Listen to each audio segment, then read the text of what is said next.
अस्सलाम वालेकुम फ्रेंड्स, कैसे हैं आप? आई होप आप सब ठीक होंगे, खैरियत से होंगे। फ्रेंड्स, अगर आप अपने आर्मपिट्स की स्वेटिंग की वजह से परेशान हैं, अगर आपको बहुत ज़्यादा पसीना आता है और आप पसीने के साथ साथ आपकी बगलों से बहुत ज़्यादा स्मेल आती है, तो उसके लिए आज मैं एक बहुत ज़बरदस्त रेमेडी शेयर करूँगी आपके साथ। अगर आपकी अंडर आर्म्स में बहुत ज़्यादा पसीना आता है, बहुत ज़्यादा स्मेल आती है और आप बहुत ज़्यादा हेजिटेशन फ़ील करते हैं किसी के सामने जाने से, या आपको खुद से फ़ील होता है कि आपसे स्मेल आ रही है या आपको बहुत ज़्यादा पसीना आ रहा है, आप बहुत ज़्यादा परेशान हैं, उसके लिए मैं एक बहुत ज़बरदस्त सलूशन लेकर आई हूँ जो बहुत ही ईजी है और बहुत ही फ़ायदेमंद है। इससे आपके अंडर आर्म्स में जो भी पसीना आता है वो आना बंद हो जाएगा, उससे आपके पोर्स श्रिंक हो जाएंगे और आपकी अंडर आर्म्स से पसीना भी नहीं आएगा और स्मेल भी नहीं आएगी। फ्रेंड्स, रेमेडी शुरू करने से पहले मैं आपसे रिक्वेस्ट करूंगी कि अगर आपने मेरा चैनल सब्सक्राइब नहीं किया तो सब्सक्राइब कर लें और बेल आइकन पे क्लिक कर दें ताकि मेरी हर आने वाली वीडियो की अपडेट आपको बवक्त मिल सके। तो फ्रेंड्स, अगर आप अपने अंडर आर्म्स के पसीने से छुटकारा हासिल करना चाहते हैं और अगर आप चाहते हैं कि आपकी अंडर आर्म्स से स्मेल आना बंद हो जाए,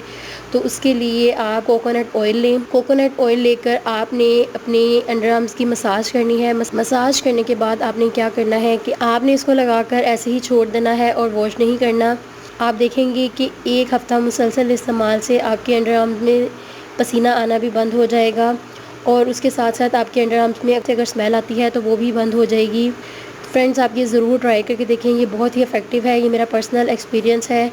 इसे ज़रूर आजमा कर देखें, इससे आपको बहुत फ़ायदा होगा। तो फ्रेंड्स, अगर आपको मेरी ये बहुत अच्छी और बहुत ही अफोर्डेबल रीज़नेबल रेमेडी अच्छी लगी तो इसे ज़रूर लाइक करें और मेरा चैनल ज़रूर सब्सक्राइब कर दें और बेल आइकन पे क्लिक कर दें ताकि मेरी हर आने वाली वीडियो की अपडेट आपको बर वक्त मिल सके। Thank you. अल्लाह हाफ़िज़।